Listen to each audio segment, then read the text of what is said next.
Fala pessoal, sejam todos muito bem-vindos ao Wari Talks. Meu nome é Márcio, eu trabalho com marketing aqui na Wari e eu serei o host do episódio daqui de hoje. E bom, para quem não conhece o Wari Talks, basicamente é um podcast onde a gente troca uma ideia com o pessoal que é referência no mercado tech, que é referência em inovação para trazer, né, um conhecimento, gerar insights aí para vocês, nossos espectadores, para mim também, com certeza. E hoje nós estamos aqui com o Felipe Jun. Felipe Jun, ele é CPO e CTO na Companhia dos Talentos. Ele possui mais de 10 anos de experiência no mercado, ele é advisor de startup, ele cofundou a própria startup, ele também tem alguns episódios de mentoria. Então, poxa, ele é uma pessoa que vai agregar muito conhecimento aqui pra gente. Então, sem mais delongas, seja muito bem-vindo, Felipe. Obrigado, Márcio. Prazer estar por aqui com vocês também. Perfeito, Felipe.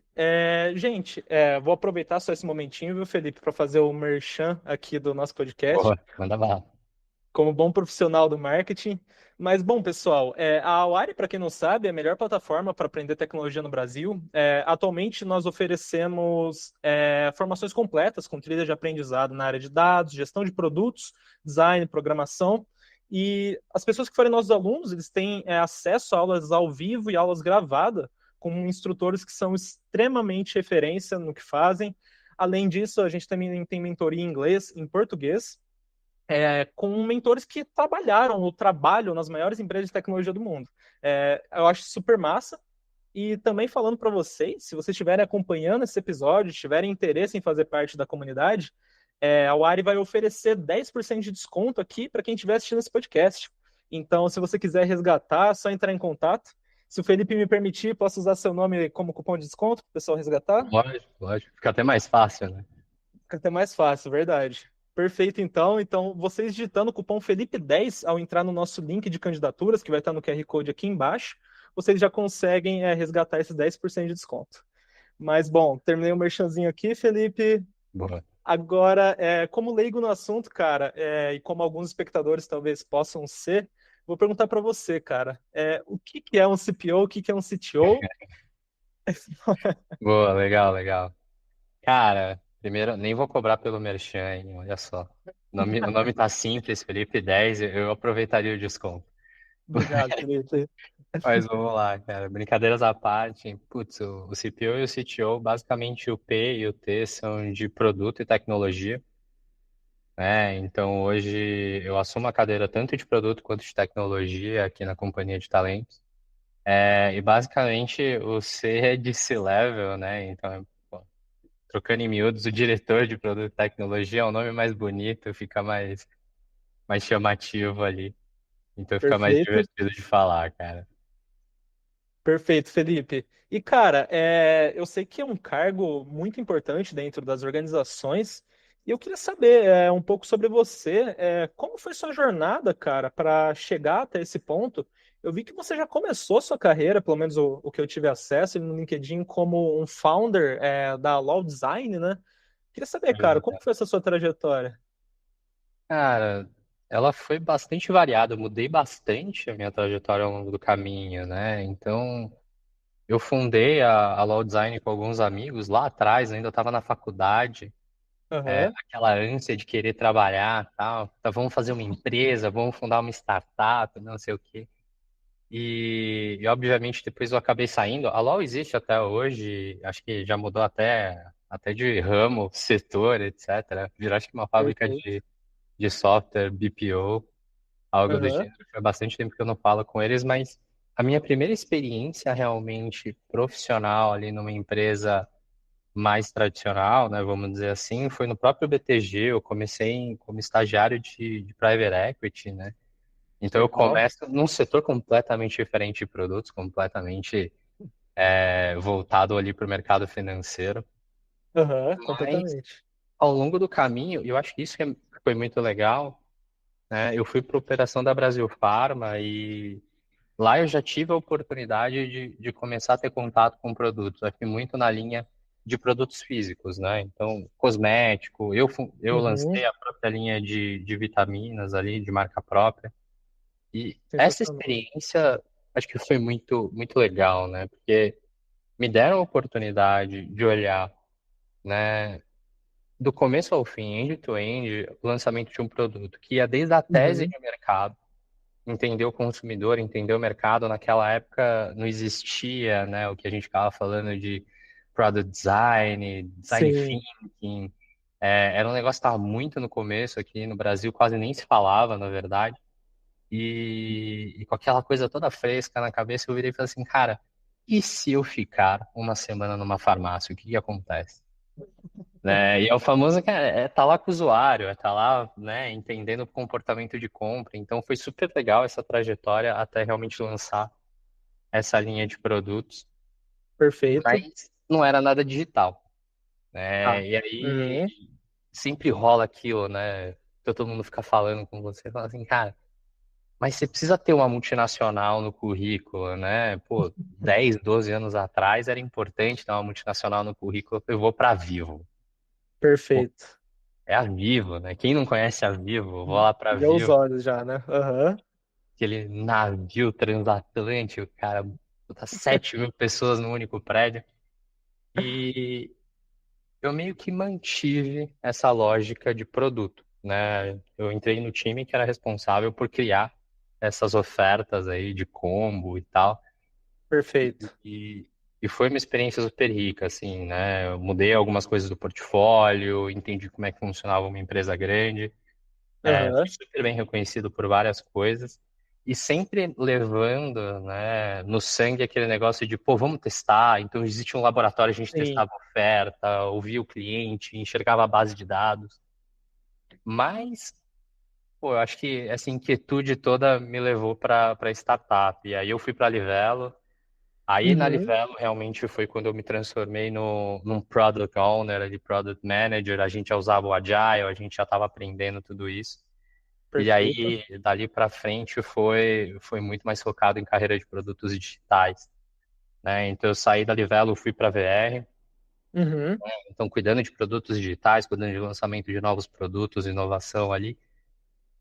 Passei boa parte da minha carreira lá, 5, 6 anos ali na VR, saí, fui pro TC. Aí eu fundei minha própria startup de novo, que foi a Solar 21. Resolvi sair Uhum. da operação e vim aqui para a companhia de talentos. E, no fim, o que eu enxergo disso tudo é que eu fui carregando ao longo da carreira, né, algumas características que me trouxeram exatamente até esse ponto que foi que você perguntou, cara, como é que você chegou, né, Aham. até esse ponto da carreira? E existem algumas características que são relevantes, né? Primeiro, Claro. entender o negócio que você está passando, né? Esse entendimento do negócio ele é extremamente relevante, principalmente quando você vai galgando novos cargos na carreira, você vai assumindo papéis de liderança. Com E eram certeza. negócios completamente diferentes, né? Então, um era Sim. finance, o outro era telecom, aí eu fui para loyalty, depois eu fui para benefícios. Então, eu fui mudando, e aí eu fui até para o mercado de solar, né? Então, você vai mudando ali a carreira. O que você tem que parar para, talvez, pensar é que existem algumas coisas que são essenciais. Então, entender o negócio é extremamente essencial. Ser analítico é uma coisa que conta muito, porque você começa a entender, né, juntando essa visão de negócios, qual que é o impacto de cada ação que você está fazendo no resultado da companhia e como isso se traduz Com realmente no dia a certeza. dia. Né? Então, você vai ganhando isso. E o que eu posso dizer é, cara, eu comecei talvez como um project manager ali clássico, acabei virando um product manager e depois fui galgando outros cargos. Eu acho que o grande ponto é, cara, a metodologia mudou no meio do caminho, mas várias coisas continuaram essenciais, né? Além dessas duas coisas, exatamente o que eu estava falando desde o início, a questão de ouvir o usuário. Isso veio desde lá de trás, Uhum. né? O marketing já tinha pesquisas de mercado, etc. Então você vai carregando, né, essa visão centrada no cliente, essa questão de, cara, você querer resolver realmente um problema da pessoa e gerar valor. Então, isso Claro. você tem que carregar como essência. Né? Acho que o restante Uhum. são técnicas que você vai levando consigo e vai aprendendo. Perfeito, Felipe. E, cara, me interessei muito porque transição de carreira é uma coisa que as pessoas elas costumam ter uma certa dificuldade, né? Costuma ser um empecilho que às vezes te trava, você não sabe lidar com aquela transição mesmo, né? E você, poxa, você passou por diversas áreas e em momento algum isso foi uma dificuldade para você? Você foi aquela pessoa que deu a cara a tapa e falou, não, eu vou enfrentar isso. Cara, sem romantizar, né? Acho que essas transições, elas são difíceis. Sim. O que diferencia, talvez, o como você encara essa transição é o planejamento que você faz, né? Então, pô, e eu acho que a primeira transição grande mesmo foi da Telefônica para a Livelo, né? Você está Uhum. indo de uma empresa que é extremamente estruturada, gigantesca, para uma startup que está começando. Quando eu cheguei na Livelo, sei lá, eu era o funcionário 20, quase não existia ninguém ali, era um puxadinho no meio da Alelo. E o que você tem que parar para pensar é, essa transição, ela vai te trazer o quê? Né? O Uhum. que que você está buscando com isso para sua carreira? O que eu estava buscando naquele momento e que eu passei muito tempo refletindo na época que eu estava na Telefônica era, cara, eu acreditava muito nessa questão de um mercado digital, dos aplicativos, das coisas que estavam acontecendo. Eu já tinha ouvido falar de design thinking, de outras coisas, e eu Uhum. queria estar próximo e aprender aquilo. Eu entendia que aquilo ia ser bom para minha carreira. E aí você assume alguns pênaltis também no meio do caminho. Então, eu assumi, por exemplo, downgrades, né, de cargo, porque eu achava que esse aprendizado faria algum sentido para mim, Sim, né? Então, a transição ela é difícil, mas eu acho que talvez a transição que seja mais significativa é quando você sai do mundo corporativo para empreender, certo. porque é o Imagino. mercado mais incerto que você tem, Com né? certeza. Aham. Cai o salário todo mês para, eu não sei se, né, no dia seguinte essa empresa vai estar aberta, né? Então é desafiador. Então você tem que talvez naquele momento se preparar Aham. psicologicamente e financeiramente para aquele momento, Com né? certeza. O momento do, eu não sei se eu vou ter salário, né? Eu tenho que me preocupar muito mais em pagar o salário de alguém do que necessariamente o O meu. meu próprio, né? Sim. Então, Aham. esse preparo psicológico, antes de você tomar essa iniciativa, cara, você vai matutando ali, cara, você vai se preparando. Então, o que eu preciso para isso, aquilo?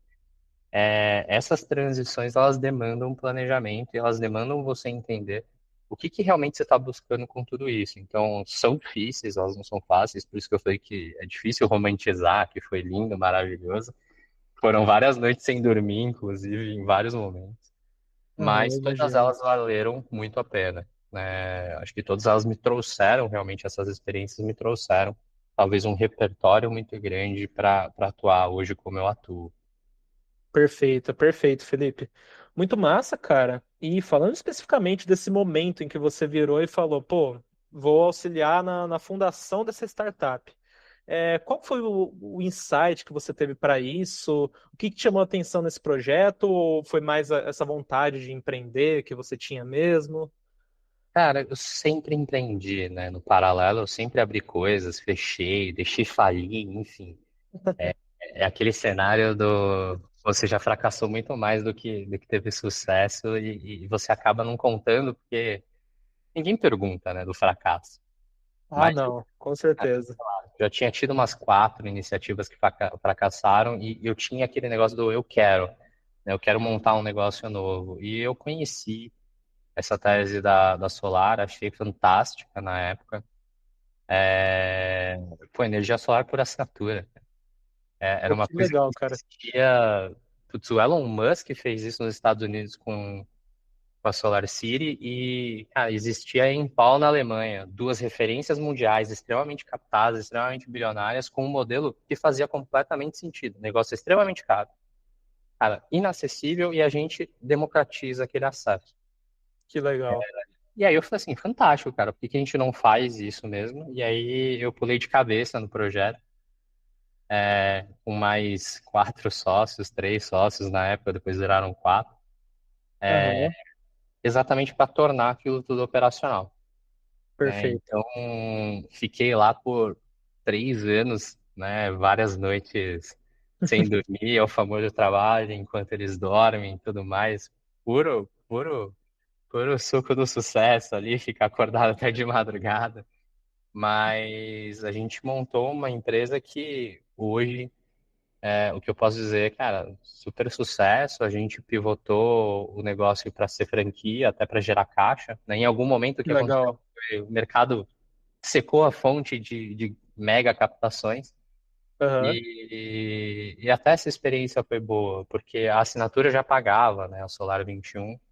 O que a gente esperava era, pô, como é que a gente gera caixa? Né? Porque sim, uma coisa é eu comprar um sistema e ter 20 anos para retornar esse negócio em mensalidade, né? O payback era em 4 anos e 3 anos e perfeito. meio. Então eu tinha um desembolso de caixa muito grande para um recebimento a longo prazo com um churn baixíssimo. Então, assim, era uma máquina de trazer dividendos, vamos dizer assim. Mas, sério, como é que eu faço esse negócio crescer de novo, né? E a gente discutiu muito, cara, o que fazer para Aham, trazer dinheiro. E startup é aquilo, cara. Você vai tentar de tudo, assim. E aí a gente resolveu ir pro modelo de franquia. perfeito. E agora já deve ter umas 30 franquias pelo Brasil. Caraca. Tá crescendo bastante, o pessoal continua na operação, mas foi aquele momento em que eu parei e falei assim, cara, franquia, eu já trabalhei na época na Farmais, achei legal, mas não tocou mais o coração ali. Eu falei assim, putz, a assinatura era um negócio que eu tinha dedicado tempo, vida, cara, recurso, tudo, o próprio amor ali à tese. Quando a gente muda a tese, eu parei e falei assim, eu tenho que ser sincero. Eu Aham, jamais vou deixar de ajudar nenhum dos meus sócios ali, eu visito eles sempre no escritório, eu vou semanalmente ali agora, mas, cara, aham, não pegou mais no coração. Eu falei assim, cara, franquia é um negócio que eu ajudo muito, mas não queria estar dedicando minha vida nisso. E aí eu resolvi perfeito. voltar para o mercado e fui convidado pela companhia de talentos, né? Legal. E, cara, só perguntando, desculpa se for uma pergunta muito pessoal, mas desde o momento que você pivotou, né, esse modelo de startup, qual foi o consenso para ter essa alteração, que eles acharem que seria benéfico ter esse esquema franqueado? Cara, não existe consenso entre quatro pessoas, Aham, existe briga, né? Mas a gente estudou muito ali, porque a gente era muito legal. complementar, né? A gente ainda é, né? Então, uma cabeça mais financeira, o sócio mais de Uhum, tecnologia, eu tinha um background muito mais de negócios. Cara, você discute muito para chegar em alguma opção. Você tenta claro, algumas coisas ao longo do caminho também. Então, você aposta em alguma coisa que mais parece fazer sentido. perfeito. Franquia no fringir dos ovos era o que parecia fazer mais sentido para aquele momento. Então a gente Aham, falou assim, cara, é isso, vamos. O vamos máximo que pode lá. acontecer é daqui, sei lá, 2 meses a gente olhar e falar assim, cara, o caminho era outro, faz de novo, Sim, sim, né? Começa tudo de novo, mas não felizmente a foi o gente acertou caso. no caminho da franquia ali. Perfeito. Não, legal, cara. Fico feliz aí pelo crescimento dessa startup. Obrigado. E, cara, e como você chegou na companhia de talentos? Foi por alguma indicação? Cara, foi headhunting, assim. Ah, Eu perfeito. comecei Aham, a. É o famoso, né? Quando você quer voltar para o mercado de novo, né? Transição. Você tem que começar a se sim, preparar para aquele momento. com Então, certeza. pô, as coisas que você não tinha de marca pessoal, sabe? De aparecer um pouco mais no LinkedIn e tentar postar coisas que fazem sentido e começar a se mostrar para o mercado. Pô, atualizar o LinkedIn direito, sabe? Pô, cara, há quanto tempo você faz? 3 anos que você não mexe no LinkedIn porque você tá lá 3 anos sem dormir, inclusive. É verdade? Então, assim, você vai se preparando para esse momento. Então, eu fui abordado por alguns headhunters no meio do caminho. Aham, Eles tinham algumas propostas ali rolando, mas o projeto da companhia em si era sensacional, assim. Eu falei assim, putz, é aqui. Ganhou, de novo, ganhou o coração, vai. Aí eu pulo de cabeça, não tem nem o que falar. perfeito, Felipe. E hoje, cara, nesse papel de liderança que você tem lá dentro, como que é seu time? Quantos liderados fazem parte do seu time? Pô, hoje deve ser, sei lá, uns 30, 35. Entre pessoal de tecnologia, produto ali, deve ter uns 30, 35 ali. Legal, perfeito. E essa é uma pergunta meio ambígua, cara, mas como que você descreveria o tipo de liderança? Como que é a sua abordagem para gerir essas equipes? Porque eu imagino que uma posição como CPO e CTO tem que ter um perfil de gerenciamento absurdo, né, cara? Cara, é só dor de cabeça, né? Tô brincando. Mas eu acho que tem um ponto ali, e eu brinquei isso com o time, mas é verdade, né? Cara, Aham. o trabalho essencial de uma pessoa que está numa cadeira dessa, primeiro é montar um time que, cara, né, faça sentido, né? E todo mundo vai falar de um time de alta performance, e é verdade, você quer um time que entregue, né? Você quer um time que performe, você quer um time que, cara, tenha sinergia entre si. Então você, de alguma forma, como líder, obviamente, o seu principal trabalho é o time. Uhum. Né? E aí eu brinquei e falei assim, cara, e o trabalho sendo feito, 70% do trabalho é esse, né? Os outros 30 é realmente você ter essa visão de futuro, saber para onde está indo. Então, o que o pessoal gosta de falar, né? Pô, a visão de produto, a visão... Cara, você tem que ter essa visão, você tem que saber como fazer o time chegar até lá. Você tem que trilhar, né, esse espaço e entender em que momento em que você leva essas coisas para o time, em que momento em que você tem que trazer essa estratégia ou não trazer. Então, Claro. no fim, o trabalho é estar sempre muito à frente, né, em termos de mercado, tentando olhar o futuro, ao mesmo tempo em que Uhum. você traz para o time coisas do dia a dia que eles têm que realmente focar.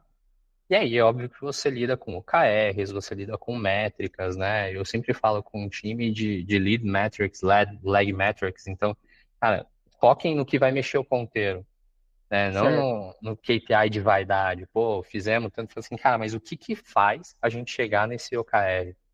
Uhum. No fim, o que eu gosto de fazer é criar autonomia com responsabilização.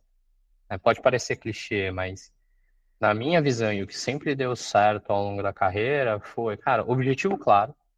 Uhum. Perfeito. Pô, para onde a gente está indo? Por que que a gente está indo? Então, dar um contexto para o time é extremamente relevante.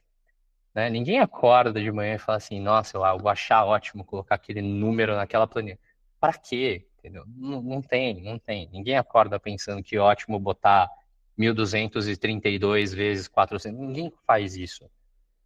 Se você não der o objetivo e o contexto, a pessoa tá lá de corpo presente e alma pensando, cara, o que que ela vai fazer no final de semana. Claro. Pô, dar o objetivo e trazer um contexto cria para a pessoa um pouco mais de situação do que está acontecendo. E você Uhum. consegue criar nessa pessoa essa visão de negócio, essa visão analítica, né? Claro. Você consegue, nesse momento em que você começa a dar ferramentas para ela, então, objetivos, né? Você começa a dar contexto, você fala para onde a gente está indo, o que que a gente busca como resultado, quais são as apostas que você acredita que geram esse resultado, você permite com que o time te retorne, que é o trabalho do time fazer isso, cara, o que que eles enxergam para chegar naquele lugar também. Essa Uhum. discussão que é fomentada. Então, assim, não é o que eu tenho que fazer e ponto final você vai fazer. Cara, você está muito mais no dia a dia do que eu. Eu gostaria de saber se eu não estou errado nesse caminho. E essa Claro. discussão, ela se torna mais estratégica. Então, o time ele tem um nível de autonomia e responsabilização muito grande. Pô, você sabe o objetivo, você sabe o que que a gente está perseguindo. Eu não preciso ficar microgerenciando o que você quer fazer. Pô, você vai colocar na sprint um negócio que, pô, se eu bater o olho no report, eu vou saber que você está caminhando para lá. Né? O que eu preciso entender com você é, dado que você está caminhando para o mesmo objetivo e você está entregando, o que que eu preciso fazer para te ajudar. Claro. Então, Uhum. no fim, o time ele tem essa autonomia de conseguir ir carregando essas coisas de forma maestral, o time tem entregado super bem, ao mesmo tempo em que ele tem que ter a maturidade de pedir ajuda. Você vai Claro, com travar, certeza. né? Seu trabalho é ajudar nesses momentos, e aí você não pode Sim. deixar o time travado. Uhum. Então, eu mantenho aquela proximidade com um nível de distância ideal, assim, eu não fico azucrinando o dia a dia, mas eu sou próximo o suficiente exatamente para tentar, de alguma forma, olhar para a carreira deles, olhar para onde eles querem ir. Eu acho que isso é importante. Perfeito. Não, concordo plenamente com você. Acho que, cara, essa autonomia, mas tipo com responsabilização é algo essencial, né, em qualquer organização, porque acho que você dá um sentido maior, né, para aquele trabalho que você está fazendo e que às vezes em alguns trabalhos e algumas empresas você acaba, poxa, eu tô aqui fazendo esse serviço, eu tô batendo essa métrica, meu KPI tá ótimo, mas pô, e aí, né? É Falta isso. aquela coisa, né? eu aprendi assim, né? No fim, pô, você não pode também privar a pessoa disso tudo, assim. O meu Claro, trabalho nesse limite é um pouco gerenciar o risco. É óbvio que ele tem autonomia, é óbvio que ele tem responsabilização, mas você não vai deixar ele pular do penhasco, entendeu? Pô, puxa a pessoa de volta. Você tá vendo que ela vai pular do penhasco, você não vai ficar assistindo, cara. O risco é muito alto. Puxa aqui e fala assim: não, vem cá, vamos conversar. Você tá indo pro penhasco. Você viu que você tá indo pro penhasco? Assim, só para entender se o pulo era consciente. Né? Eu brincava na época, eu falava assim: pô, né? A pessoa tá se afogando ali, o gestor não vai lá e puxa ele da água. Deixa lá, uma hora ele sai. Pô, cara, de verdade, o seu trabalho é gerenciar esse tipo de risco também. E algumas coisas você deixa o time tomar o risco. É porque claro. é controlável. Fala assim, putz, se ele errar é isso aqui, mas, pô, e se ele não errar? Né? Se ele não errar, é isso aqui. Então, assim, gerencie o Sim, risco. Né? Se sim. você estivesse naquele lugar, muito provavelmente você gostaria que alguém te desse um pouco mais de voz, te desse um pouco mais de autonomia. Uhum. E é aquilo, né? Pô, você não deixou a pessoa tomar o risco, provavelmente na hora que der errado, a responsabilidade também é sua. Não adianta você virar e falar assim, pá, o doido lá que foi. O doido lá que foi, não, você que deixou ir junto. Você não puxou de volta do lago, Foi o você não puxou gestor de que não volta do desafogou. penhasco. Exato. Você, pô, o gestor tem responsabilidades. Então, até para os meus diretos eu falo, pô, gente, então, a responsabilidade de vocês é um pouquinho maior ali. Vocês estão no dia a dia, vocês têm que passar a visão pro pessoal, vocês têm que, meu, mastigar um pouco mais as coisas. Claro. Uhum. Eu sempre gostei de trazer essa questão de, pô, sei lá, e se eu não estiver mais aqui amanhã? Eu tô andando, sumi. Cara, quem é que assume o meu lugar? Ninguém? A empresa tem que pegar alguém de fora de novo? Pô, sério? Não, né? Cara, você tem que deixar as pessoas preparadas para aquilo. E aí eu brinco, né? Claro. Quanto mais preparados vocês estão, menos vocês precisam de mim. Tecnicamente, menos eu precisaria trabalhar. O que eu tenho percebido é que quanto mais eu faço isso, menos eu acho que eu tenho que trabalhar, surge alguma coisa para eu trabalhar. Então é só essa equação final aqui que eu tenho que dar uma acertada, que eu acho que não funcionou ainda. Mas de resto, tá indo bem. Perfeito, perfeito, cara. Acho que é aquela vontade, né? Aquela ânsia de não, eu posso ajudar nisso aqui também, né? É a Tá. proatividade, né? Sempre vai ter, cara. Tem coisas que, pô, você tá muito distante, mas você quer fazer, cara. É legal. Claro, claro. Você se envolve Aham. mais. Só que aí você respeita a liberdade que existe no time ali, senão já viu, né? Aí o chefe sai, cara, né? Famoso, pô, tá ferrando tudo aqui, cara. Perfeito, Difícil. perfeito, Felipe. Cara, com esse seu perfil de liderança, eu dei uma batida de olho lá na sua jornada. Eu vi que você hoje é conselheiro, cara, de startups. Então, com todo esse know-how aí que você tem, hoje você é conselheiro de startup. Cara, como funciona isso? Como que você aplica essas suas tomadas estratégicas para como Pô, conselheiro? cara, teve startup que aceitou, né? Então, assim, é um absurdo isso. Dar pitaco no negócio dos outros ali, mas o que eu senti, né, sendo conselheiro de startup, o que é muito curioso. Nem todo mundo, por exemplo, tem no quadro de sócios, né, de uma startup que está começando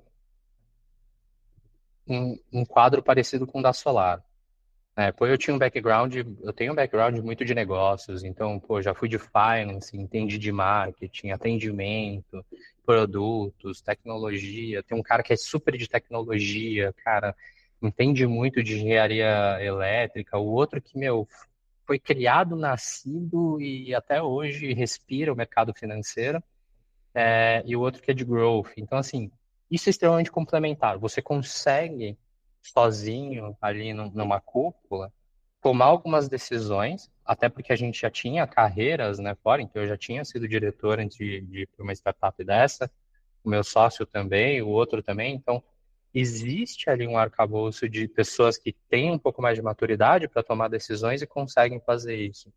Muitas startups não têm isso, cara. É um cara que, putz, teve uma boa ideia e ele está tentando fazer esse negócio acontecer. Só que quando você é startup, mesmo quando a gente tinha esse background, tudo parece uma boa oportunidade, tudo é legal de fazer, tudo vira foco e nada vira foco. E até a gente tinha essa dificuldade. Quanto tempo será que a gente não parou para discutir se a gente ia para uma franquia ou não ia? né? Quanto tempo a gente não parou para decidir se a gente contratava uma pessoa ou não contratava para determinada vaga? Quando você olha que uma pessoa, como um fundador e os seus sócios, não tem um background desse, o que você faz nessa posição é tentar ajudar com a sua experiência. Então Sim, ele vai trazer para você essas dúvidas. E, cara, putz, eu estava pensando em fazer isso, tal. O que você tem que fazer é dar voz à decisão dele. Cara, que informações eu preciso te passar? Que experiência eu preciso te passar para que você tome a sua decisão, né? Você está aconselhando, você não está liderando a startup dele. Então, assim, a decisão vai ser sempre sua como fundador, cofundador e etc. Mas se eu estiver nessa posição e não conseguir te passar todas as informações possíveis, provavelmente você não vai tomar uma decisão qualificada, vamos dizer assim. Então, no fim, né, eu faço reuniões semanais, em algumas quinzenais, exatamente esperando com que eles tragam essas dúvidas. Pô, o que que a gente estava imaginando, como, por quê? E aí você começa a alimentar eles de informações, de coisas que você sabe, de coisas que você já viveu e de coisas que você faria no lugar deles. Sempre falando assim, cara, decisão é sua. Mas se for por este caminho, eu já vi acontecer isso, eu já vi acontecer aquilo, provavelmente a consequência é essa. Então, você traz esse papel, talvez de um apoio, né? O empreendedor ele é uma pessoa muito solitária, ele precisa conversar para tomar decisão. A liderança é um negócio extremamente solitário, né? E algumas startups, às vezes, você tem um fundador e o sócio, e os dois têm uma visão assim, cada um vai para um lado. Aí você fala assim, cara, vocês precisam entrar num consenso. Não, mas o cara tá errado. Você fala assim, cara, veja bem, vamos só tentar avaliar os dois pontos de vista aqui, e aí vocês entram em consenso. Então, você acaba servindo talvez como uma terceira via para eles enxergarem alguns lados que eles não estavam enxergando. É o famoso pedido de ajuda ali de alguém que tem um pouquinho mais de experiência. E no fim eu acabo aprendendo bastante, né? Porque são negócios que são diferentes ali também para mim. perfeito, cara. E, pô, como uma pessoa que tem essa vasta experiência com startup, conselheiro de startup, tipo, olhando assim, num panorama geral atual, o que que você acha que é a maior dificuldade que as startups enfrentam hoje? Essa questão do background, ou essa questão de, tipo, faltar uma orientação na tomada de decisão? Cara, tudo é difícil, né? Tudo é Uhum. difícil, assim, cara, não. Eu fico feliz quando eu vejo essas startups que conseguiram captar, conseguiram crescer. Então, você se inspira em cases como o Nubank, Quinto Andar, né? São caras que putz, chegaram muito longe e talvez tivessem trilhado esse mesmo caminho que você, numa garagem e tal, aí começa. Mas tudo é muito difícil, né? Porque no fim, imagina que você está começando com seus sócios, não importa a sua experiência, alguém tem que saber vender. Alguém tem que saber, cara, o momento de parar de criar coisa.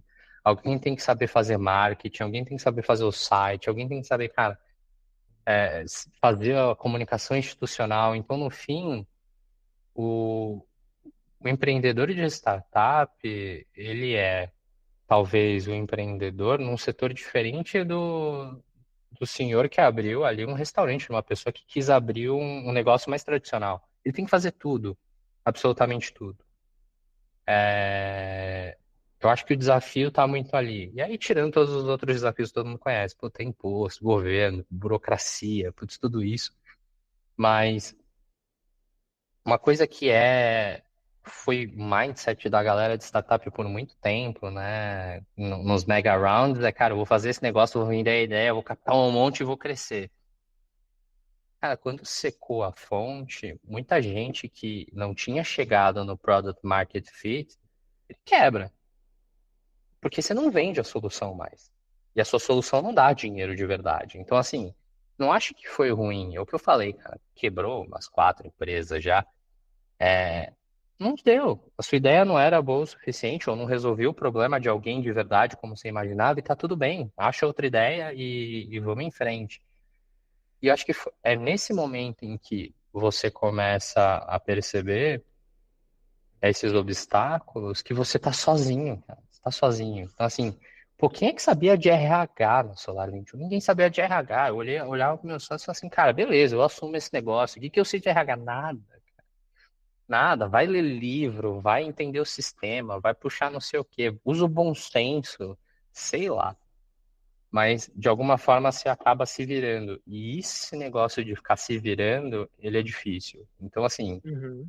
cara, lidar com o seu produto dando, que tem que dar dinheiro, ele é difícil, né? Existe um arcabouço todo que você tem que fazer. Lidar com áreas que você não conhece é extremamente desafiador, né? Lidar com o dia a dia ali, com cansaço, com, pô, é você na barriga no balcão o dia inteiro, cara, e você acreditando na ideia e o seu ecossistema pessoal inteiro achando que você é louco, é outro tema que você vai ver que é muito comum entre fundadores de startup, né? Existe um sacrifício muito grande envolvido.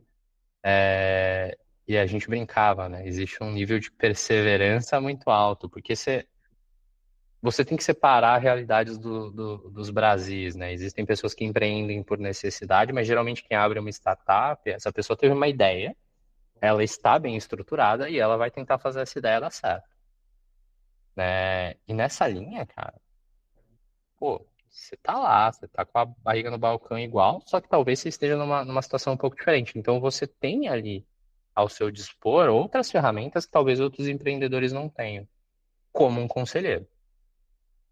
Pô, é muito difícil você falar que o seu Zé que abriu o restaurante pediu o conselheiro, cara, não pediu, e ninguém quer dar conselheiro, cara, vai dar pitaco, mas conselheiro mesmo não vai entrar. Então, talvez existam também umas facilidades, assim, apesar das dificuldades em si, o ecossistema de startup é algo que, pô, ajuda bastante. Você tem vários encontros, você tem eventos, então acho que isso também fomenta bastante o conhecimento.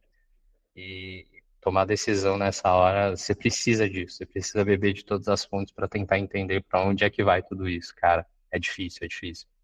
Cara, eu imagino. Nossa, imagino de verdade. E eu vi que você também investe, né, em startups, cara. E aí seria, quais seriam esses critérios, cara? Você olha e tipo, você olha aquela ideia e fala, caraca, isso tem uma visão de futuro, essa visão de product que você tem. Cara, de verdade, queria ser um mega investidor, como eu já vi por aí. Eu sou pequenininho, mas assim, o que que você enxerga, né? Acho que depende muito do momento em que você entra na startup também para colocar o dinheiro. Quando ela é muito early stage, você está apostando muito mais nos sócios do que na ideia em si, né? Então, assim, pô, o cara vai conseguir, porque a ideia é boa, legal, mas será que esse pessoal consegue tirar isso e tracionar? Então, o peso da decisão, ela vai muito mais na pessoa que está liderando o negócio do que necessariamente na ideia. A ideia, sei lá, você pode ter 30 ideias iguais e sócios completamente diferentes. Então, pô, a sua decisão vai ser em quem você acredita que vai conseguir tracionar aquilo um pouco melhor. Eu acho que essa decisão vai mudando, né, conforme a startup vai aumentando de peso, em maturidade. Mas, cara, primeiro ideias, né? Então, assim, pô, Solar 21 foi uma tese de futuro, cara. Energia, só, energia, a gente vai precisar de energia. Você tá vendo ali os carros elétricos, pô, no mundo inteiro, sem ponto de recarga, vai ter um colapso de eletricidade, não sei o que, cara. Era a tese, sempre foi, né? A gente tem ilhas de eletricidade na cidade, você sobe um prédio com 200 vagas de carro elétrico, todo mundo pluga um carro na tomada, não é um celular, cara. Então, assim, Solar 21 parecia fazer muito sentido, e ainda faz, né, como negócio. Pô, eu investi em coisas de alimento plant-based, por exemplo, investi em questão de agritechs, porque, cara, o Brasil é ainda uma mega potência, né, em termos de agricultura. Então, você vai olhando teses em que você acredita de futuro e vai buscando realmente empresas que façam isso. Coisas que, por exemplo, eu fui convidado e nunca entrei, foram fintechs, assim. E, cara, cada esquina eu vi uma fintech e eu virava e falava assim, cara, ferrou, mano. Tem tanta coisa para olhar, que assim, é aquela loja de 300 sabores de sorvete, assim. Você vira e fala assim, cara, todo mundo faz a mesma coisa, E aí eu tenho que ficar avaliando, na real, 300 currículos, né, para saber quem é que vai, quem é que realmente tem potencial ali de fazer algo diferente. Acabei não entrando em fintechs, assim. Eu acho que tem um business ali muito diferente para se avaliar com, cara, uma amplitude de gente e negócios ali que eu acabei não entrando. E aí eu apostei muito mais em teses de futuro desse jeito. Que Perfeito. eu acabo carregando até, né, investimentos mais tradicionais, por exemplo, em ações, etc., vai acabando indo para esses caminhos também. Perfeito. E, cara, pensando numa visão generalizada aí de tudo isso que a gente está conversando, tipo, se fosse olhar para mim e falar, Márcio, cara, empreender tem essas dificuldades e você tem que fazer isso para você ser um bom empreendedor. Que conselho você daria para uma pessoa que está começando a carreira como eu? Cara, empreender, pô, de verdade se prepara um pouco, assim. É, Existe o ponto da glamorização, né? Existe a vida real. Você vai precisar de talvez um suporte financeiro. Você está no começo da carreira, né? Então, assim, provavelmente você não fez um mega pé de meia ali. Então, você vai precisar de suporte financeiro. Você vai precisar que você precisa ter um porto seguro para isso. Você precisa ter tranquilidade nesse sentido. E aí sim apostar na ideia. Cara, feito é melhor do que perfeito. Isso sempre vai acontecer. Na área de produto, você tem um MVP, que pode, enfim, ser usado de maneira errônea em alguns momentos, mas feito é melhor do que perfeito, cara. Você tem uma tese, cara, faz ela minimamente para testar. Cara, não deu certo, pivota um pouquinho, testa de novo. Não vai ser perfeito da primeira vez, né? Então não se ilude com esse tipo de coisa. Testa, cara. Você tem que testar. Você vai achar o negócio. Quando você achar, você entra de cabeça com tudo, né? Aí você vai apostar em growth, como é que você vai vender, como é que você vai fazer o pitch, como é que tudo isso. Mas enquanto você não achar realmente que a sua ideia resolve um problema real de alguém, né? Nem você está convencido, nem o seu usuário está convencido, que só você convencer uma terceira pessoa a colocar dinheiro no negócio que você não consegue vender, né? O seu usuário não existe, e você tá lá, não, mas vai resolver um baita problema. Mas se vai resolver um baita problema, cara, por que que você já não conseguiu vender fios de dinheiro com isso? Não, porque, pô, eu não tenho dinheiro para marketing. Cara, não sei. Não sei se é isso. Pô, eu já vi gente começar a startup batendo de porta em porta. Então, assim, né, lembra que o feito é melhor que o perfeito cara, Claro. o outro ponto eu acho que é perseverança, assim, porque várias vezes, assim, é todo dia você acorda e fala assim, cara, não aguento mais, eu vou desistir desse negócio. Aí você para e fala, não, eu vou mais uma vez. Aí no dia seguinte, cara, eu vou desistir. Mas esse negócio vai falir, certeza que esse negócio vai falir, cara. Aí você para e fala assim, putz, mano, que enrascada que eu fui fazer.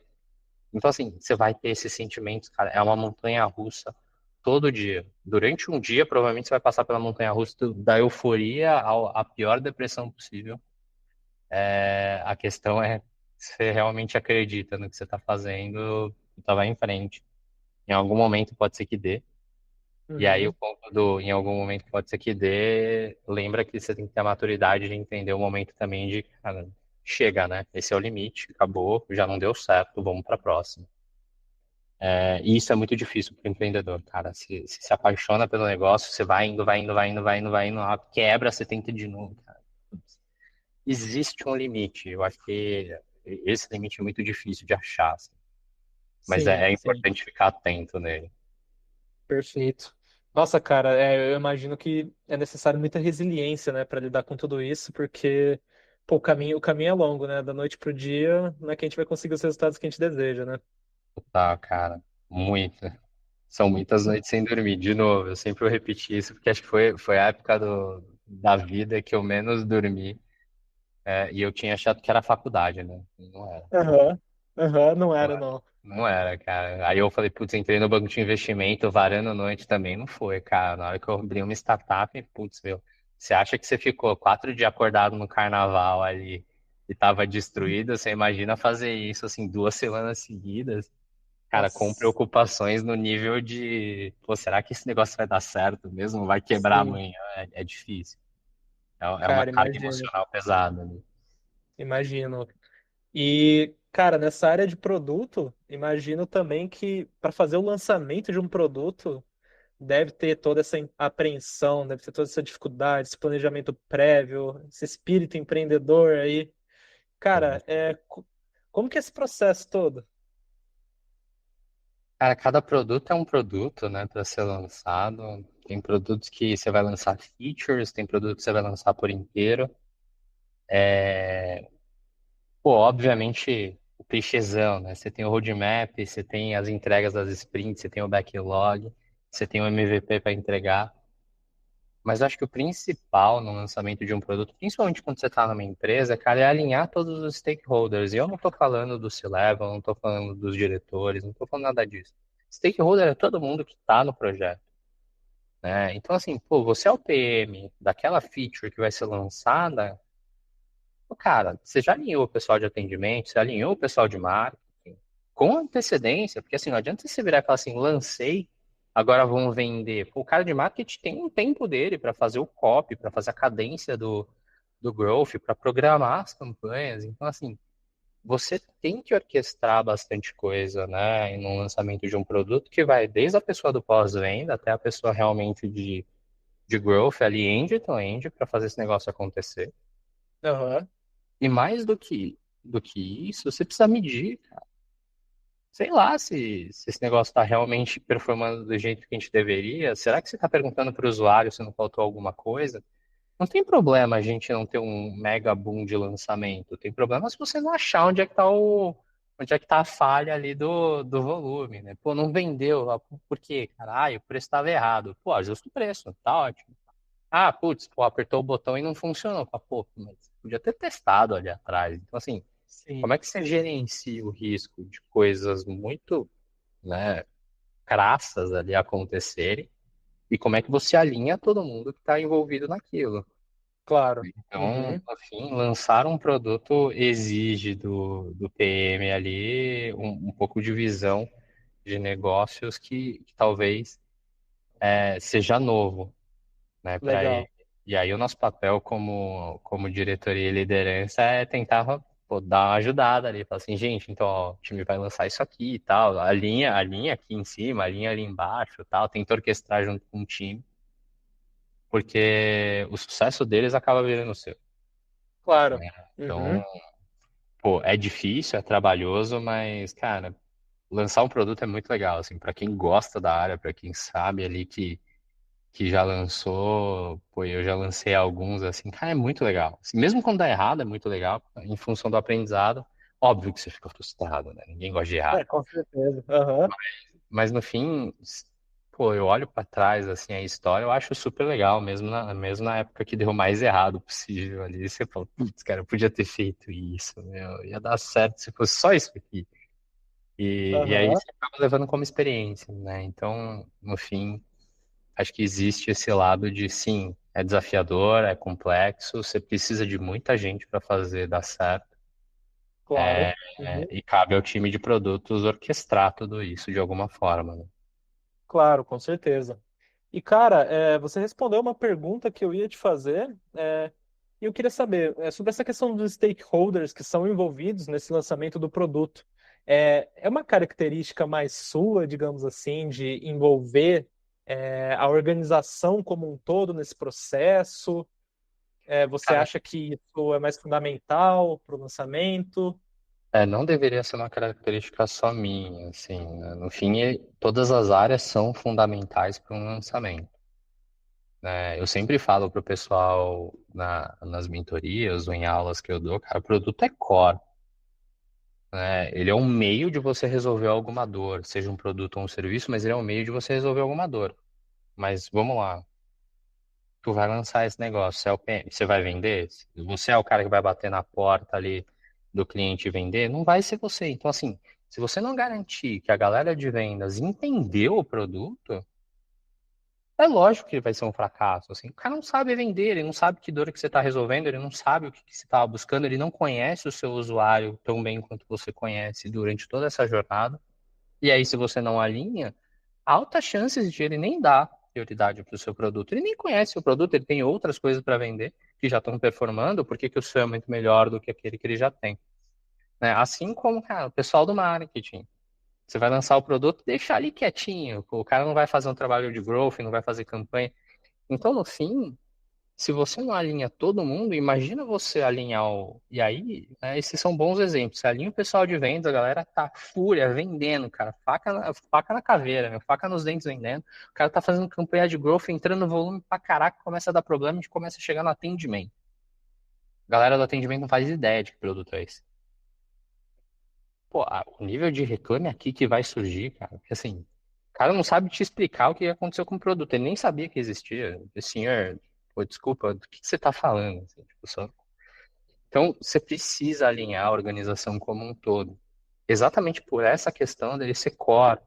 Você não é mais ou menos importante por ser uma coisa mais core, mas você tem uma responsabilidade muito grande de fazer aquela engrenagem funcionar, né? Como é que você tem, né, o conhecimento do produto sendo lançado, mas você não passou isso para ninguém? Assim, pô, achei ótimo, agora eu vou guardar aqui para mim porque é um produto muito legal. Pô, não vai para frente. Não, não. Aham, com É certeza. essencial que todo mundo esteja envolvido, cara. Não tem escapatória. Então, quem não gosta de falar com os coleguinhas, cara, pelo menos coloca o outro coleguinha pra falar, porque vai precisar, bicho. Perfeito, perfeito, cara. E, pô, pensando assim, tipo, uma pessoa que quer iniciar a carreira de produtos, quer iniciar aí com Product Manager de alguma organização, tipo, cara, como que eu construo a minha trajetória nesse campo? Tipo, eu, por exemplo, eu sou um analista de marketing. O marketing está completamente atrelado à visão de product.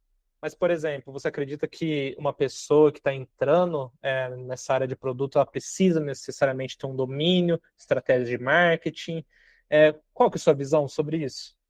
Cara, ao longo dessa carreira eu vi muita gente fazer transição de carreira também, né? E no fim, das mais diversas profissões, assim, desde advogado virando product manager, né, até, sei lá, farmacêutico virando. Aí você vira e fala assim, cara, você fez farmácia? Não, mas eu gosto da área do produto digital. Tá ótimo, tá tudo bem.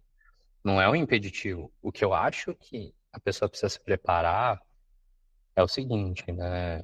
Pô, a maior parte das pessoas que está entrando nessa carreira está entrando para produtos digitais. E óbvio, né? Vamos considerar que técnicas você vai pegar, cara. Você vai pegar a forma de escrever uma história, você vai entender a metodologia ágil, mas isso são métodos. Durante a minha carreira, isso mudou. Eu comecei como project manager, não existia tudo isso, não existia o UX, não existia o UI, não nessas Uhum, palavras, né? Existia em, vamos dizer, em disciplina. O marketing era os 4Ps e existia em disciplina. Quando você olha, né, a cultura atual contemporânea dessas disciplinas, o que você enxerga é que existe uma essência naquilo, né? claro, Você deixou de falar em alguns termos, algumas coisas assim, mas a essência existe. E eu acho que tá aí a questão de você tá indo para produtos, o que que você precisa focar nessa essência? O que que é essa sim. essência? Né? Uhum, A gente discutiu lá atrás, assim, pô, visão de negócios é extremamente importante, né? Não adianta você entrar numa empresa, e isso eu já falei também para várias pessoas, assim, pô, provavelmente alguém de produtos no Itaú, ou no Bradesco, ou no Banco do Brasil, quando surgiu o Nubank, virou e falou assim, ah, mas se ele tá dando ó, 100% CDI, a gente também pode. Não, não pode. Não pode. Cara, o Nubank saiu do nada, precisava fazer poupança, ele remunera mais do que você para pegar a sua carteira de poupança. Você, como um incumbent, vamos dizer assim, né, o que que você tem de margem de manobra? Se você fizer a mesma coisa, para você significa perda de receita. Você já remunera essa pessoa a uma taxa X, o CDI é X mais 2, por exemplo. Cara, para você que já remunerava assim e existe uma receita atrelada a isso, você diminui esse X mais 2 na receita. O claro. Nubank não, ele não tinha isso. Então, assim, a visão de negócio é completamente diferente. Então, assim, ter essa essência de conseguir analisar estrategicamente o negócio é importante, e isso são disciplinas. Né? Putz, você leva muito tempo para fazer, mas existem algumas coisas que envolvem isso. Então, pô, estratégia de negócio, raciocínio lógico, esse tipo de coisa você consegue estudar, né? Visão analítica. Então, essas essências são importantes, né? No sentido de, cara, você consegue ser analítico? Você consegue olhar um número e entender para onde esse negócio está indo? Pô, isso é importante. Pô, você consegue entender o que que é ser centrado no usuário, na dor? Porque lá atrás, público, preço, prazo, promoção é a mesma essência. Você está olhando o público, você está, obviamente, hoje o que você faz é evoluir. Então lá você olhava dados demográficos, hoje você olha até comportamento. Mas você precisa saber que isso existe. Você precisa saber que você precisa ir para dados demográficos, comportamento. Então, assim, não importa. Eu acho que esses conceitos mais centrais, né? Então, pô, essa visão de negócio, a visão analítica, essa visão mais financeira, essa questão de entender o usuário e buscar por respostas e investigar, né? Esse perfil mais investigativo, ele precisa existir porque se daqui 2 anos você muda a metodologia, você carrega isso, aprende a metodologia nova e segue em frente, Sim. né? Uhum. Então, isso ajuda muito no início de carreira a entender. E, cara, se você focar em aprender técnica e metodologia, na hora que isso mudar, você basicamente alicerçou a sua profissão num pilar muito frágil. Sim. E aí você precisa criar uma fundação muito forte para conseguir continuar trilhando carreira no que você achar que faz sentido. Então, se você tem essas visões, muito provavelmente aprender algo a mais para atuar no marketing é muito mais fácil. Se você quiser aprender algo a mais para atuar em CX, é muito mais fácil. Agora, se você quiser aprender a técnica de produto e seguir, e essa técnica mudar, vai continuar sendo fácil, né? Se você quiser, e era o que a gente estava falando, mudar de setor, mudar de carreira, você também consegue, Sim. né? Eu carreguei esses conhecimentos ao longo de empresas diferentes que iam desde financeira, telecom, loyalty. Então, assim, cara, a lógica em si, se você para avaliar, ela é a mesma, né? Como é que você avalia um negócio, como é que você gera receita, por que essa empresa ganha dinheiro, como é que é o usuário dessa pessoa, dessa empresa. Então, isso tudo é muito central, assim. Eu acho que esse é o foco, principalmente no começo da carreira. Eu acho que é um diferencial hoje. Perfeito. Então, perfeito, cara. E pensando nessa base analítica que você comentou, no seu início de carreira, você já ouvia falar sobre esses conceitos de tipo metodologia ágil, design thinking, OKRs? É, Nada, nada. No meu começo de carreira, cara, eu ouvia falar de SQL, planilha, DRE, os 4 Ps quando eu fui para o marketing. Então, assim, essas coisas começaram a acontecer e para mim, assim, com muito mais frequência depois de 2015. tá, aham, perfeito, recente, né?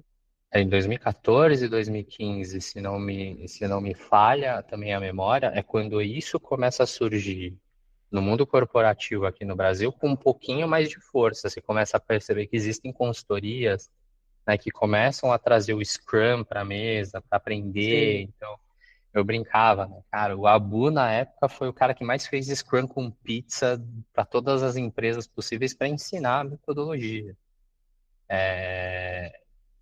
E se você parar para pensar, até hoje tem empresa que não conseguiu entrar, né, em sim, metodologias ágeis ou questões de mindset mais digitais. Ou seja, imagina se, né, você é uma pessoa que está ali e não tem, né, essa estruturação lógica de conteúdo que a gente acabou de comentar.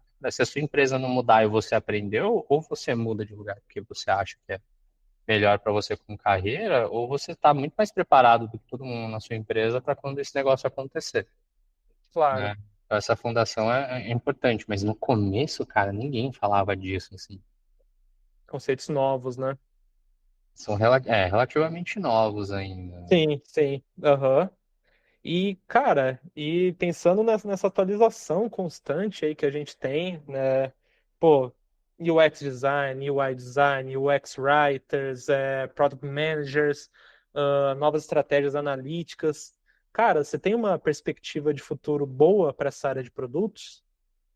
Ah, tenho. Ela tem se tornado cada vez mais competitiva também, né? Então, Uhum, a gente, se você parar para avaliar comigo, pô, é uma área que sofreu muito com layoffs também. sim, Então, o que bastante. você teve no Brasil foi, né? Um crescimento abrupto dessas questões de digital e tecnologia. A pandemia acelerou isso, você criou um arcabouço de pessoas, né? E aí vamos parar para pensar. Isso a gente está discutindo, inclusive eu e uma amiga. A gente vai falar disso em outros momentos, mas assim, cara, a gente via no começo que pessoas de produtos eram pessoas mais sêniores. Uhum, Então eram pessoas que já tinham alguma carreira, já tinham algum conhecimento, tipo project management e tal, e, cara, entrou na carreira de produtos porque era uma metodologia nova. Com o boom do mercado digital, muita gente migrou de carreira. uhum, Então, assim, sem experiência em negócio, sem experiência em tecnologia, a pessoa migrou. O famoso, cara, existe advogado que estava migrando, existe a farmacêutico que estava migrando, não tinha background de negócio. E aí o que foi acontecendo, né, ao longo desse tempo todo é que, pô, coisa inflou, agora a gente entra num período normal de, cara, né, as coisas vão se tornar um pouco mais eficientes, então a gente começa a murchar isso e começam a acontecer os layoffs.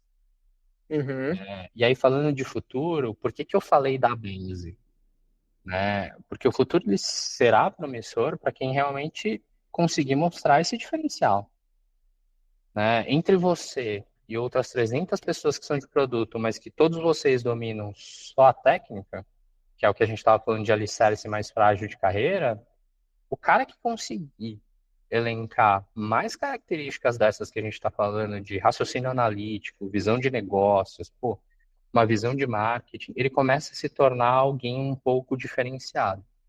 Então ele desponta, né? Então, se você parar para ver nesse cenário, né, a gente foi criando também, e eu acho isso curioso, que é assim, cara, em algum momento da carreira eu chegava e falava assim, pô, mas cadê os indicadores disso? Não, isso é do Product Analytics. Aí você fala assim, oi? Assim, não, isso aqui é do Product Operations, isso aqui é do UX Writer, isso aqui é do... Aí você fala assim, cara, calma. Existem todas essas disciplinas, não tem problema elas existirem. O problema principal é, num momento em que a gente entra num ciclo onde as coisas arrocham e as pessoas estão recebendo layoff, se tu me dá uma resposta do isso é do Product Analytics, eu sei na lata que você não sabe avaliar indicadores, por exemplo.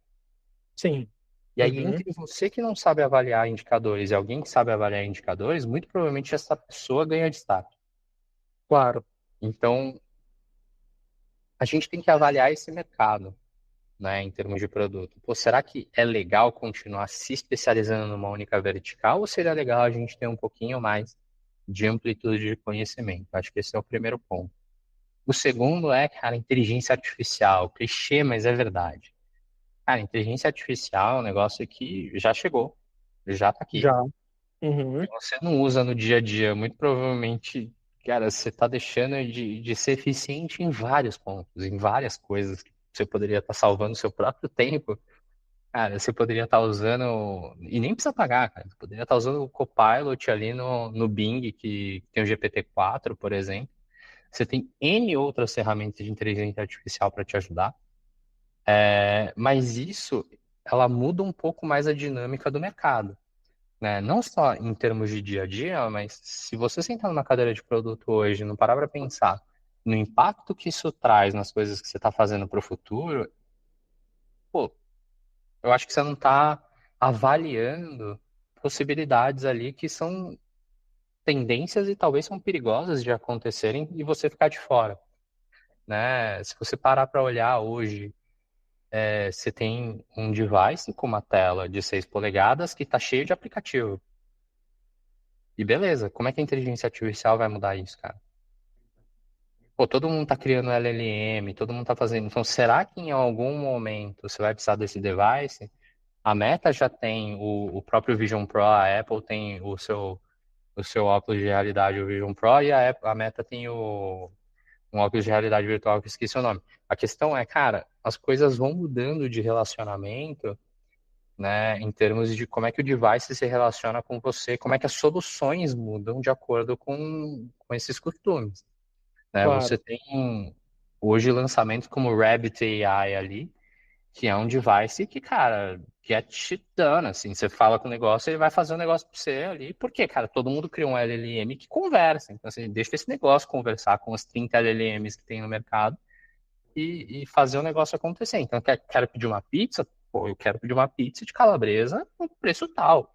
Cara, deixa o negócio se virar. Eu não vou precisar entrar no aplicativo, fazer não sei o quê, né? Então, assim, parar para pensar em produto de futuro é parar para pensar em como essas relações humanas e comportamentais elas acabam mudando conforme o tempo, né? E exatamente isso de tendência de produto é importante, assim. É aí que talvez o papel, acho, da liderança acaba entrando em olhar para o futuro, mas o PM, o PO, cara, ele precisa estar ligado nisso, assim, porque muito provavelmente vai exigir novas habilidades dele, vai exigir com que ele aprenda coisas novas, vai exigir com que ele entenda como as pessoas estão aprendendo coisas novas, né? Pô, o cara do Duolingo ali fez um puta aplicativo ferrado, assim, animal. Mas hoje a IA traduz simultaneamente. Será que a gente precisa aprender idiomas? Aí você vai virar, putz, mas será que no tete a tete ali, você tá com uma pessoa que você quer conhecer, putz, que provavelmente vai virar seu companheiro ou sua companheira, você vai ficar com uma inteligência artificial no meio do caminho? Não sei. Então, assim, será que não aprender um idioma te traz algum benefício ou malefício cognitivo? Porque quando você aprende um idioma, você, né, cara, inicia ali uma Desenvolve, né? cognição diferente no seu próprio cérebro. O que que isso Sim. deixa de desenvolver? O que que isso desenvolve? Então, a discussão é longa, mas a questão Aham. é, pô, para onde isso está indo? Será que a gente pensou nisso? E a carreira de produtos está nisso. Né? Quem está criando Sim, hoje as inteligências artificiais é a galera de tech com a galera de produto. Assim. claro. Uhum. Não tem por onde escapar, né? Sim, aham. Não, concordo, cara. É realmente, tipo, é uma vanguarda que veio para ficar e agora cabe a gente simplesmente acarretar essa adaptação à tecnologia, né? E entender que, apesar de ter malefícios, também vai trazer muitos benefícios. Eu acho que a questão não é nem malefício, né? Eu acho que é o bom uso, né? O bom uso desses novos Exato. produtos e o bom uso dessas novas tecnologias, né? É isso aí, cara. E o mau uso também tem preocupado bastante, mas Tem, no tem. fim, Aham. é exatamente essa reflexão, assim, para onde isso tudo está indo e qual vai ser o seu papel ali para frente, né? Claro, claro, com certeza. Cara, a gente está chegando perto do fim aqui do nosso episódio e eu queria fazer uma última pergunta para você, passando uma visão geral aí para a galera que vai assistir a gente e tudo mais. É, cara, de novo vou perguntar, só que agora de uma forma mais generalizada. Bom. Cara, quais são os maiores desafios para um gestor de produto que está começando hoje? E é basicamente isso. Cara, foca na criação dessa base, ela é importante. E querendo ou não, a própria Wari tem conteúdos riquíssimos disso. Cara, eu acho que tem esse lado de ter essa boa fundação, aprender a técnica e tentar se diferenciar no mercado. É um mercado que agora é extremamente competitivo. É um mercado que paga bem, mas ele é extremamente competitivo agora. Eu estava exatamente falando com a minha amiga disso. A gente, não é o tema agora, mas a gente criou um webinar para falar justamente como as pessoas organizam o CV e o LinkedIn para chegar numa entrevista. Porque, cara, tem tanta gente em produto e as pessoas colocam tantas coisas no CV que, assim, será que você está chamando tanta atenção para o seu diferencial como você esperava? Ou será que você tem esses diferenciais que chamam essa atenção? Então, essa fundação ela é extremamente importante. Saber a técnica é ótimo, mas, de novo, a técnica vai mudar. Então, essa fundação ela é extremamente importante. Toda essa questão de entender de negócios e tudo que a gente falou, né, é algo que é extremamente relevante. E aí tem um ponto adicional que a gente não abordou, né, que eu deixaria aqui, que é, pô, famosa soft skill, sabe? Pô, relacionamento interpessoal, a questão de saber se comunicar, pô, a questão de entender gerenciamento de mudanças, cara, como é que as pessoas lidam com tudo isso, é extremamente relevante, assim. Soft skill parece um negócio que virou moda falar, mas ela não é. Se você parar para pensar, ao longo da história de carreiras de muitas pessoas, cara, quanto mais para cima nos cargos você vai ficando, quanto mais liderança você vai pegando, menos sobre técnica é o seu trabalho, mais sobre soft skill é o seu trabalho, mais isso é exigido de você, que é o comportamento, né? E é aquela coisa, né? Você contrata pelo técnico, demite pelo comportamento. Então, cara, se você não trabalhar também essa questão de soft skill, é algo que pode ser um limitante para sua carreira. E de novo, vem a inteligência artificial. Pô, soft skill continua aqui, cara. Porque a relação humana tá no human skill, soft skill que você precisaria aprender. Então, acho que esse é o ponto chave final que eu deixo aqui. Senão eu vou ficar falando para sempre, mas soft skill é algo extremamente relevante para a carreira, principalmente para quem está começando, cara, dominar exatamente algumas características de soft skill que vão ajudar muito, tanto no dia a dia quanto para progredir. Perfeito. Não, belíssimas palavras, Felipe. Agradeço aí pelas dicas, pro pessoal. Felipe, cara, agradecimento final. Obrigado por compartilhar um pouco Eu que dessas suas agradeço. experiências com a gente. Cara, vai fornecer muitos insights aí pro pessoal, tenho certeza disso. Claro que sim. E queria aproveitar também esse momento. Posso divulgar, suas redes sociais, o pessoal dar uma Pode, acompanhada lá? super aberto. Então, perfeito. Pessoal, lá no LinkedIn é Felipe Jun, vou colocar tudo aqui na descrição para vocês. Instagram é felipe.jun. E aí, cara, você quer aproveitar? Você comentou do web aí com a sua amiga. Se você quiser aproveitar esse momento para divulgar para o pessoal? Boa, legal, legal. Cara, vai acontecer no dia 15 de março, então quem não conseguir acompanhar, provavelmente a gente vai gravar e deixar disponível em algum lugar. Mas a ideia e da onde veio, né? Cara, durante a carreira eu já contratei ali quase 100 pessoas na área de produto, né? E essa competitividade que eu comentei, ela foi se acirrando. E recentemente, tanto eu quanto ela aqui, a gente já trabalhou junto em algum lugar, em alguns lugares, a gente trabalha junto hoje na companhia de Times.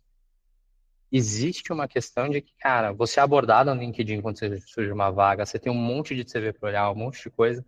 E assim, para pensar, né? Você tem uma vaga e geralmente você tem 200, 150 pessoas competindo. Cara, nenhum vestibular de medicina é tão concorrido assim. E aí, cara, o seu LinkedIn e o seu CV, ele tá num mar de vários do. O ponto do que a gente quer passar é como é que você se diferencia nisso? Como é que você arruma o seu LinkedIn e o seu CV, né, para conseguir chegar na entrevista? Como é que você arruma o seu LinkedIn e o seu CV, cara, para chamar a atenção do recrutador, para entender como a inteligência artificial de alguns sistemas funciona? Como é que você chega nesse momento da entrevista? Porque a entrevista é com você, né? Aí é tete a tete, você está no ao vivo ali, não tem muito o que fazer, a gente não vai estar com um ponto, né, de Claro. escuta com a pessoa, mas, cara, a gente Aham, quer ajudar as pessoas a chegarem nesse momento, né? claro. Então vai ser muito sobre isso. Então a gente acabou pensando exatamente em ajudar, assim, a gente vai fazer gratuitamente isso, exatamente para Aham, ajudar essa galera, que a gente sabe que tem bastante gente que a gente conhece que está nessa área, pô, é uma área extremamente competitiva e talvez essas informações que a gente tem ajudem justamente porque a gente está do outro lado, a gente é quem está claro. recrutando, a gente que recebe o Sim. input do recrutador, do sistema, então a gente Sim. consegue virar e falar assim, pô, sabe aquela visão do outro lado? Ela funciona assim. Cara, toma cuidado com esses pontos aqui, eu acho que vai ser legal. Perfeito, então. Inclusive, pessoal, o podcast é para sair na semana que vem, mas aí qualquer coisa a gente compartilha pelas redes sociais da Wari lá quando o Felipe fizer a Legal. divulgação dos links, né? Então, pessoal, basicamente é isso. Infelizmente, chegamos ao fim desse episódio. Agradeço muito ao Felipe por ter disponibilizado esse tempo dele para trocar uma ideia aqui com a gente, falar sobre a experiência, carreira. Então, basicamente, gente, vai ficar disponível em todas as plataformas de streaming, vai sair no Spotify, a gente vai disponibilizar os links, a gente depois pede lá para o Felipe dar uma compartilhada com a Boa. gente. Vai sair no YouTube também a gravação. Então é isso. Muito obrigado, gente. Esse foi mais um episódio da Ori Talks. Obrigado, galera.